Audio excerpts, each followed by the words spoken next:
Bienvenidos a Elegancia Divina, la serie especial en el podcast Conectadas con Dios, donde te guiaré en un viaje transformador hacia el descubrimiento de tu verdadera esencia. Soy Luis Helen González y en este espacio vamos a explorar cómo nutrir nuestra belleza interior, fortalecer nuestra conexión con Dios y mantener un equilibrio en nuestra apariencia física, salud mental y emocional. Todo bajo la luz de las enseñanzas bíblicas. En el episodio de hoy contamos con la presencia de Yaxuli Urbina, una estudiante de 18 años de psicología en Bogotá, quien compartirá su perspectiva sobre Voces contra el Silencio, abordando la problemática de la violencia de género desde una perspectiva de fe y esperanza. Con ustedes, Yaxuli Urbina.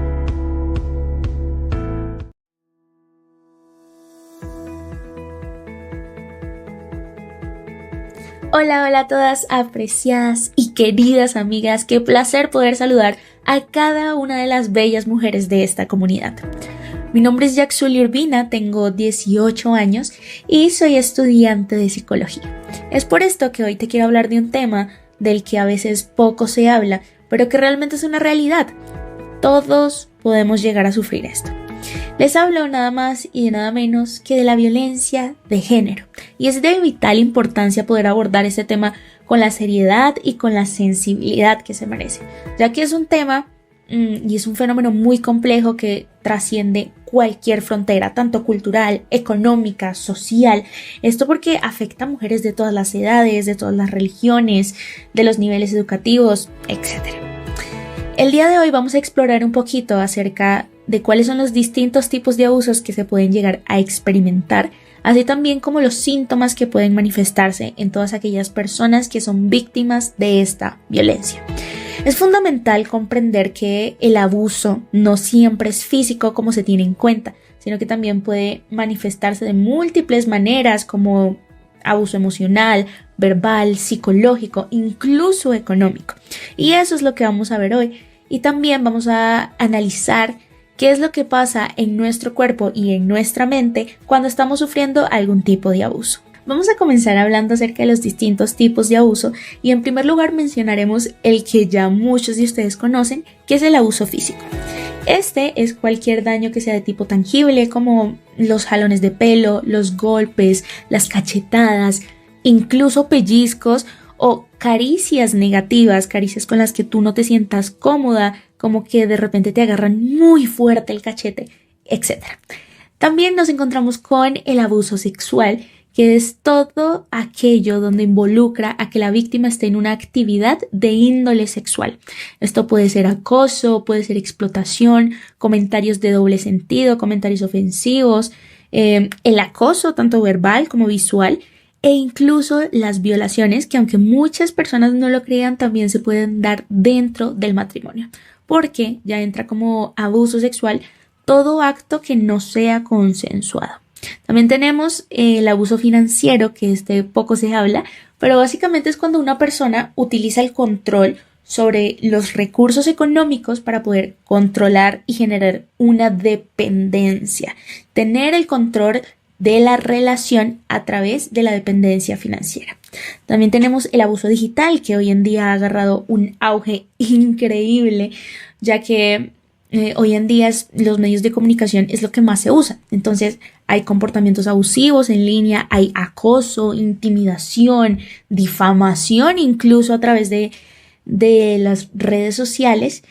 Y bueno, básicamente es cuando una persona es explotada, es discriminada, deshonrada o incluso humillada a través de cualquiera de estos medios.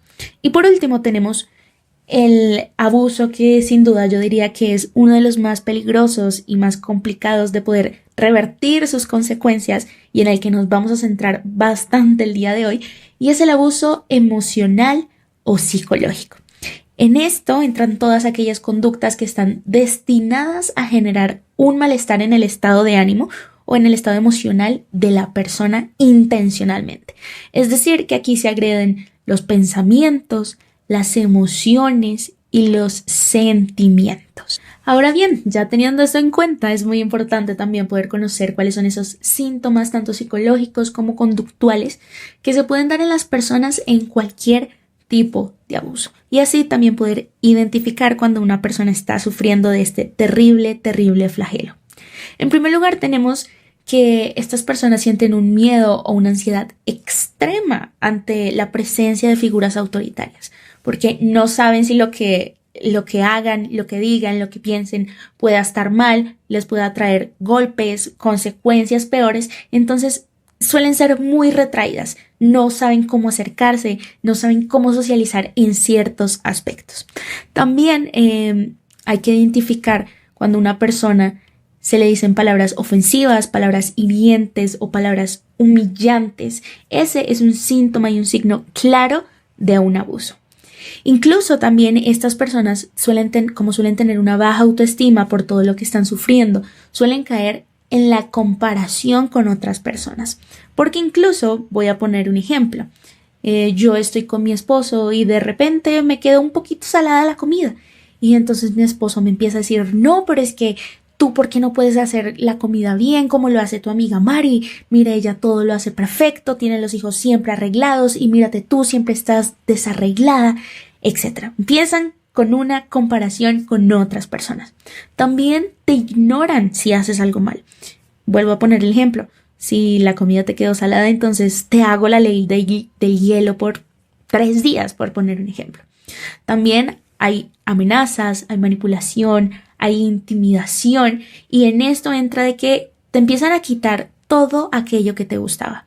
Ya no te dejan ver a tu familia, ya no te dejan salir con tus amigos, no te dejan ir a comer el helado de los martes que tanto te gustaba. Es decir, tú ya no puedes tener alguna actividad que te genere placer.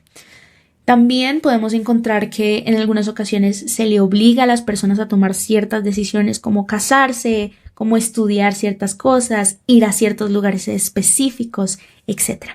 Pero todo esto nos lleva a que cada uno de estos síntomas y signos nos muestra que siempre se busca tener un control emocional de la persona. Ahora bien, para entender el gran problema de este abuso, específicamente el abuso tanto emocional como psicológico, es que nuestro cerebro empieza a generar ciertas hormonas, como por ejemplo el cortisol, que para quienes no saben es la hormona del estrés, y esta pone a todo nuestro cuerpo en un estado de alerta inmediato para que podamos dar una respuesta. Pero entonces, para entender esto, quiero que se imaginen que su cuerpo es como un aire acondicionado. Tu temperatura ambiente o del exterior, pongamos que está a 30 grados y tú dices, no, yo quiero que esté a 15 grados para poder tener una estabilidad. Entonces tú le pones al aire acondicionado 15 grados y él empieza a hacer todo su trabajo, empieza a gastar más energía para poder generar esa estabilidad o eso que tú le pediste al aire acondicionado. Tal cual funciona nuestro cuerpo. En nuestro exterior hay ciertas situaciones a las que nuestro cuerpo se tiene que adaptar. Entonces nuestro cuerpo genera mucha más energía, pero gasta también mucha más energía, lo que nos lleva a estar mucho más cansados, a que tengamos problemas del corazón, las defensas mucho más bajas e incluso algunas funciones cognitivas que, por ejemplo, tienen que ver con la toma de decisiones, se ven afectadas. Y esto es lo que pasa con las personas abusadas. Están en un constante estado de alerta, en un constante estado de estrés, porque sus niveles de cortisol están muy, pero muy altos. Y es que eso no es todo, porque resulta que esta hipervigilancia hace que tengan dificultades para relajarse, que tengan pensamientos intrusivos e incluso también afecta lo que es la plasticidad cerebral, que tiene que ver con la capacidad de nuestro cerebro de adaptarse al entorno. También tienen muchas dificultades con el poder regular las emociones, de procesar el miedo, el estrés y básicamente dificultades para procesar la información de su alrededor de manera adaptativa. Y con esto también nos lleva a tener un riesgo de poder desarrollar ciertos trastornos psicológicos que muchos de nosotros conocemos como la ansiedad y la depresión. Y por si fuera poco, el estrés crónico relacionado con cualquier tipo de abuso en general puede afectar lo que es la memoria y el aprendizaje. Por eso es que a estas personas se les olvida muy rápido la información o a veces tienen problemas para concentrarse. Y esto también se explica porque hay otros neurotransmisores que también son afectados y en este caso disminuidos, como lo es la dopamina. Esta se involucra con la capacidad de poder experimentar el placer. Por eso es que a estas personas ya nada les gusta o muy pocas cosas les gusta, muy pocas cosas le generan sentimientos de placer. Si antes a mí me gustaba trabajar con niños, es muy probable que después de alguna situación de abuso yo ya no quiera hacer eso, ya no me genera placer estar con los niños. Al igual también tenemos otro neurotransmisor llamado serotonina, que tiene que ver más con la felicidad propiamente, con el estado de ánimo, y es disminuida totalmente. Así, pues contribuye a lo que les estaba diciendo de la depresión o un bajo estado de ánimo. Entonces, ¿qué pasa? El cortisol, la hormona del estrés, sube un montón y la dopamina y la serotonina relacionadas con el placer y la felicidad bajan por el suelo. Y bueno, creo que yo no me puedo cerrar este tema de parte de los síntomas sin hablarles acerca de un trastorno muy pero muy específico en estos tipos de casos al abuso, y es el trastorno de estrés postraumático. No sé si alguna vez alguno lo ha escuchado, pero básicamente lo que pasa es que nuestro cerebro no es capaz de integrar la información y de poder procesar todos esos eventos traumáticos de una manera adaptativa. Es decir, que a mí me pasa algo, pero yo sencillamente no lo puedo asimilar, no lo puedo integrar a mis experiencias. Me es difícil, es como si te quedaras estancado. Y entonces estas personas empiezan a tener pesadillas, problemas para dormir, también quieren o tienen una evitación con cualquier estímulo que esté relacionado a ese tema del abuso. Como por ejemplo, yo sufro de abuso sexual, soy una niña de 15 años y de repente en el colegio me van a hablar de educación sexual y yo no soy capaz de poder asimilar la información, sencillamente no quiero estar ahí, no quiero que me hablen de nada que tenga que ver con eso. También se empieza a generar como una reactividad emocional. Estas personas suelen ser mucho más irritables, mucho más apáticas con las demás personas, cosa que antes no eran. Hay otra función de nuestro cuerpo que también se afecta un montón, que es la parte de la alimentación, porque claro, como hay varias áreas cerebrales que están súper afectadas, entre eso también está lo que es la regulación del apetito y de la saciedad. Entonces las personas pueden empezar a generar trastornos alimenticios, comiendo demasiado, comiendo poco, los famosos atrancones, etc. A partir de esto claramente se va a generar una total distorsión en lo que es la imagen corporal, lo que es la percepción, cómo yo me veo, cómo me valoro y cuál es el valor que me doy ante las otras personas. En este momento también hay algo muy puntual, y es que se generan unos sentimientos de inestabilidad increíbles, una preocupación, digamos, por el fracaso, porque no avanzas. Básicamente, como les estaba diciendo ahí, te estancas en esa etapa de tu vida. Hay algo también que es importante resaltar, que les estaba ya mencionando, que era la parte de la baja autoestima, de los sentimientos de vergüenza.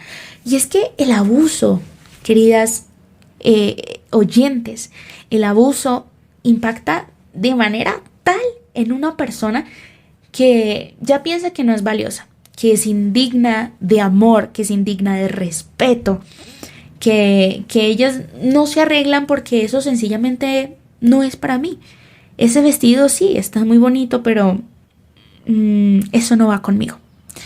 Estas personas tienen un autoconcepto distorsionado que cuando se ven al espejo no se perciben como realmente son, sino que tienen una autoimagen negativa totalmente, se menosprecian, se autodenigran, dicen, no, es que eso es para las bonitas, yo que soy fea, que por Dios. Y entonces es aquí como cuando sienten que no valen nada, que no pueden hacer nada por ellas mismas, generan esa dependencia emocional. Y aquí es explicado, muchos de nosotros yo creo que a veces decimos, pero ¿por qué sigue con esa persona? Si ella es tan fuerte, tan valiosa, tan capaz de seguir trabajando, de sacar adelante a sus hijos, Pero es que estas personas no lo ven como nosotros los vemos. Como ellas sienten que no tienen valor, entonces necesitan a esa figura protectora que en este caso viene siendo su abusador. Es una inseguridad increíble que tiene que ser trabajada poco a poco. Y yo creo que otro de los síntomas más claros sin duda es el aislamiento. Ya las relaciones interpersonales no son lo mismo porque a estas personas obviamente les cuesta confiar mucho más en las personas y poder establecer esas relaciones. Porque pues en algunos casos o en su gran mayoría en realidad a través del abuso se empiezan a generar y desarrollar sentimientos de ira, sentimientos de resentimiento hacia el agresor que pueden llegar a ser transferidos hacia las otras personas y claramente afectar su vida social. Entonces estas personas evitan cualquier intimidad emocional con los demás. Y ya por último, para dar respuesta a esa pregunta que muchos nos hacemos y es, pero si todo esto lo está sufriendo una persona, ¿por qué no simplemente se va? ¿Por qué no deja a su abusador? ¿Por qué no reconoce que realmente le está haciendo daño? Yo quiero que todos se toquen su frente en este momento. ¿Todos se tocaron ya la frente? Bueno, resulta que esa es tu lóbulo frontal o tu corteza prefrontal. Esta se encarga de lo que es la planificación, de la regulación emocional, de la toma de decisiones, es decir, de que seas completamente racional. Resulta que debido a todo el estrés que se genera y a todos los neurotransmisores que son liberados en todo este proceso del abuso, como ya les estaba explicando, resulta que es como si le pusieras un bloqueo, como un freno a toda esa parte racional y te es difícil identificar esos aspectos negativos del maltratador. Por eso es muy importante que cuando identifiquemos que una persona está siendo abusada, podamos ser muy empáticos. No decirle, no, pero es que ¿por qué no te das cuenta? Déjalo. Esas personas están viviendo un proceso y ya sabemos el por qué es tan difícil reconocer que se está pasando por una situación de abuso. En muchos casos, o en el peor de los casos, hay síntomas más graves como lo es ingerir sustancias psicoactivas o también la autolesión. Pero hoy yo te quiero regalar también algunas técnicas ya para cerrar este audio para que sepas cómo enfrentar el abuso. Si tú lo estás viviendo o si identificas que otra persona también lo está viviendo, te quiero regalar estos, tips o técnicas para que te puedan ayudar a superarlo. Antes de cualquier cosa es muy importante resaltar que estas simplemente son técnicas, no es una intervención psicológica, simplemente son como unos primeros auxilios, dependiendo si nosotros podemos identificar que alguien está sufriendo abuso o nosotros mismos lo estamos sufriendo. También es importante que algunas puede que no apliquen para ciertos casos, porque cada caso de abuso es totalmente diferente, va a depender mucho de las características, de la intensidad, de la duración e incluso dependen mucho de lo que es el tipo de abuso que se esté sufriendo. Dicho esto, ahora sí, les quiero decir que lo primero siempre es reconocer y poder validar las emociones de las otras personas. No hay que minimizar o ignorar lo que se está experimentando, porque es que a veces decimos, no, es que es una niña, es que o está en sus días, solo quiere llamar la atención, es que ella a veces se toma las cosas muy personales, sí, es como muy emocional y a veces llora mucho, entonces no hay que prestarle mucha atención. Entonces, si nosotros le decimos esto a las personas que realmente se quieren abrir, pues claramente van a empezar a reprimir esas emociones. Y mientras más reprimamos, más daño nos van a causar. Hay que aprender a vivir, hay que aprender a sentir y sobre todo a expresar qué es lo que estamos experimentando. Primero, reconocer y validar las emociones de otras personas, pero también reconocer y validar nuestras propias emociones. Si algo te hace sentir mal, no significa que tú seas una persona muy rara que, ay, me toqué o me dolió que me hicieras esto. No, mira realmente qué es lo que puede estar causando en ti ese malestar emocional. Muy importante conocernos quiénes somos, cuáles son nuestras creencias, nuestros patrones, valores, y con eso vamos a estar 100% claros a qué es lo que podemos aceptar y qué es lo que no podemos aceptar. Esto también nos va a llevar claramente a poder establecer unos límites súper claros y poder tener una comunicación asertiva. Decir lo que creo, pienso y siento de la manera correcta, en el momento correcto y sobre todo a la persona correcta. Así vamos a poder establecer límites firmes con todas aquellas personas que nos quieran agredir de cierta u otra manera. Es muy importante también aprender a fortalecer nuestro autoconcepto.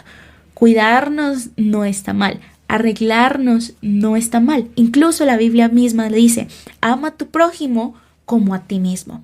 El primer paso es amarnos, es querernos, no es sinónimo de vanidad, es sinónimo de un cuidado, de que estamos 100% seguros de que nuestro cuerpo es templo del Espíritu Santo y entonces es nuestra responsabilidad tener un bienestar, practicar técnicas de autocuidado, como les estaba diciendo, ejercicio regular, una alimentación saludable, un descanso adecuado y sobre todo, súper importante, participar en todas esas actividades que te generen satisfacción para que así puedas estimular en tu cerebro todo lo que es la dopamina y la serotonina, para que puedas tener un bienestar, una real felicidad. Bueno, yo no sé si esto sea un momento de publicidad, tal vez puede ser, pero es muy importante poder buscar ayuda profesional.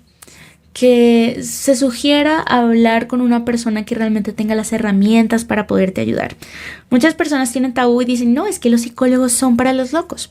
Pero no, los psicólogos somos como unos médicos. Si a ti te duele el brazo, pues vas al médico. Si te duele el corazón, pues vas a un cardiólogo. Si te duele la nariz, vas a ese especialista, etc. Si tú te sientes mal en alguno de estos aspectos, estás sufriendo por un abuso, te invito a que puedas ir con esas personas que realmente pueden ayudarte a salir de esta situación. Y sobre todo, lo más importante es que cualquier persona que esté sufriendo un abuso necesita una libertad emocional, necesita liberarse de esas cadenas del miedo, esas cadenas de la ansiedad. Nosotros necesitamos encontrar esa paz. Y esa paz solo nos las puede dar nuestro Señor Jesucristo. Porque si nosotros hacemos todo lo que está en nuestras manos, vamos al psicólogo, pedimos ayuda, hablamos, pero si no tenemos a Cristo, es muy difícil que podamos llegar a tener una verdadera libertad. La verdadera felicidad no consiste en la ausencia de problemas. Nosotros creemos que porque estamos en la iglesia, que porque creemos en Dios, nunca en la vida vamos a poder llegar a sufrir un tipo de abuso. Pero lo que Dios nos asegura es que incluso en el abuso, incluso en el sufrimiento, incluso en el dolor, Él está ahí con nosotros. Por eso es importante que no te sientes en el problema, sino que puedas tener la fortaleza y la confianza en Dios en que Él te va a ayudar a salir de eso. Fue un placer para mí poder hablarles acerca de este gran tema. Espero que haya sido de gran bendición para cada uno de ustedes. Y con esto me despido desde Bogotá, Colombia. Hablo para ustedes Yaxuli Urbina y que tengan un bonito día. Chao, chao.